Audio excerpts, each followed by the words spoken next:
Hi guys, welcome to this video where we will look at slope formula and parent perpendicular lines. So slope formula is this one here. We've seen it before, y2 take y1 and x2 take x1, and let's get straight into an example. So we've got two coordinates and I'm just going to go through like we did with distance. I'm just going to label them x1, y1, x2, y2. And then the formula, y2 take y1, so 11 take minus 1 divided by x2 take x1, 5 take minus 1.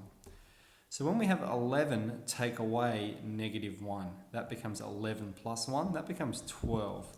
And when we have 5 take away negative 1, that becomes 5 plus 1, that's 6.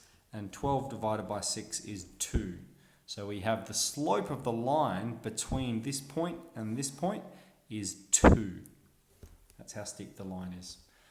So we've seen slope formula before. It's just put the numbers in and crunch them. And we're going to look at the use of that a bit later on. Let's jump into some parallel and perpendicular lines. So parallel lines are lines that have the same slope but never meet.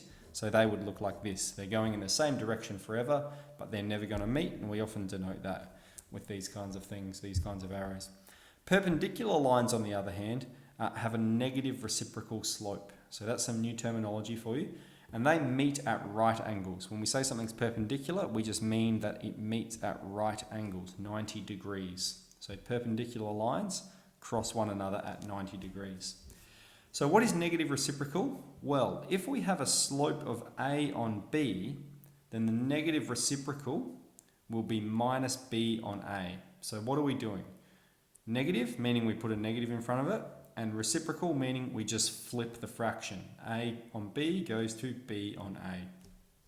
So simple example, here we have, determine the slope of lines perpendicular to a line that has these slopes here. So it's saying, what's the negative reciprocal of the numbers you've got here? So negative reciprocal, meaning we put a negative in front of it, and we flip the fraction. So we've got 1 on 3, that becomes 3 on top of 1. And 3 divided by 1 is just 3. So this simplifies to be minus 3. So the negative reciprocal of a third is minus 3. If we have positive 5, all right? Now 5 by itself is 5 on top of 1. That's the necessary step. We do need to put that 1 in there.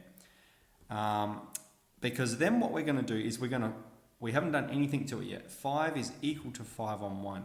Now we're going to perform the negative reciprocal. And so that means we're going to put a negative in front of it and flip the fraction.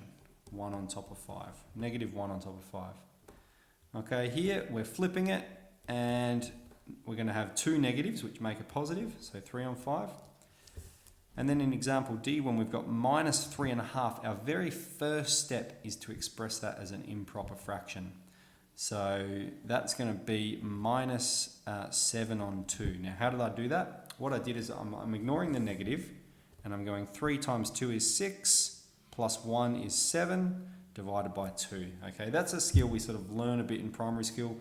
3.5 means the same as 7 divided by 2.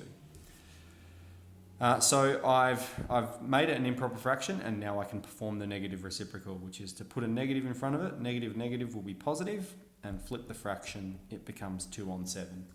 So that's how we determine the slope of a perpendicular line.